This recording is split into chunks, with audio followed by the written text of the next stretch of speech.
when COVID was in the news and we hadn't experienced it in any way, it was mostly from what we saw on TV. And then staff were getting a little more anxious and what steps we were going to take. And then just like any game plan, then when it hit, it's like, the air leaves you. Okay, now we're there. The greatest strength Clearbrook had among the leadership is our honesty with each other.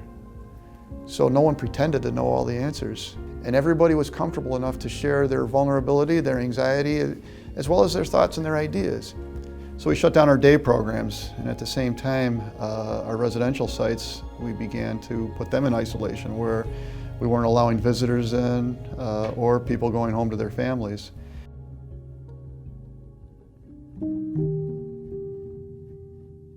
So I think the first reaction for all of us was panic because of all of the unknown that was surrounding COVID back a year ago, and what that would mean for our individuals who are so vulnerable in so many different ways. And then quickly followed by action. What are we going to do? How can we continue to keep people safe? What are those things that we need to put into place to give ourselves the best possible chance of getting everybody through this as safely as we possibly can?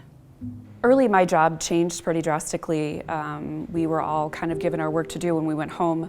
Within a couple days of that, everything kind of shut down, and I was tasked with inventorying all the PPE for the whole agency. So we had regular routine use of protective equipment, but now when you start hearing the words pandemic, then when it hit us in a way that we started understanding how serious this was, all the supplies were necessary for everybody all the time. We all kind of had our contacts. We all talked about those and how to, tap all of those resources, and we did.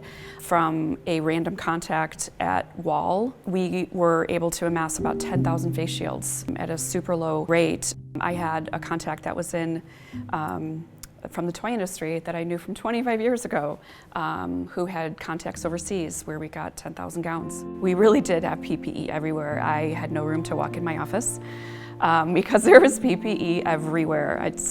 I'm not over-exaggerating that. I was terrified that I would have 50 homes and no one would come work, and how would I do that? I don't have 50 managers that can go in an emergency. And in the face of this incredible fear, people got up and they went to work and they took care of folks. Early on we knew we were asking our staff to risk their lives for their job. Nobody signed up for that when they came to work at Clearbrook. And so we knew that we needed to acknowledge that, and we also knew that we needed to support our staff in this work. So we were very fortunate enough to be able to offer any staff working in a COVID positive environment, double time pay. Just that acknowledgement that we know what you're doing is really hard and risky.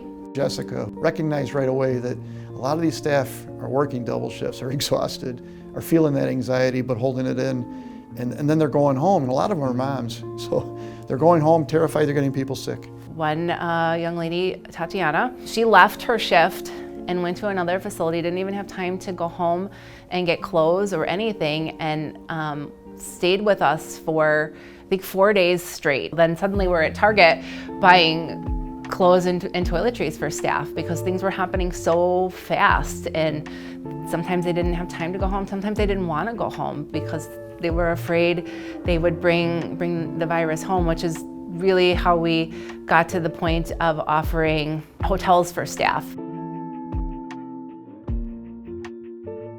The way that staff responded, the staff that have the hands-on job, the work, the reason they did it, the love for the people that they're serving, the courage they showed was just incredibly humbling. We had a plan. This is how we're gonna make it work. This is what we're gonna do. Not only the staff at the Commons, but the whole administration. So that was very nice, and that's what I will always remember. We all look at our clients as if they are extended members of our family.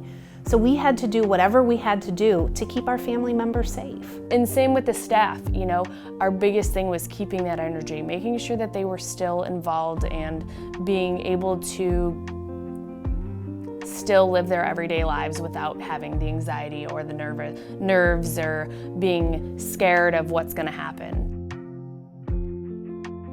One of the things that's been so remarkable to me through all of this is looking at how people are reacting. And I've gotten a lot of compliments on how staff have responded to this. And I think there's an assumption that somehow they're not scared. And I would tell you that that's not the case. There has been a lot of fear, but there's been a lot of bravery. And I don't think you can have one without the other.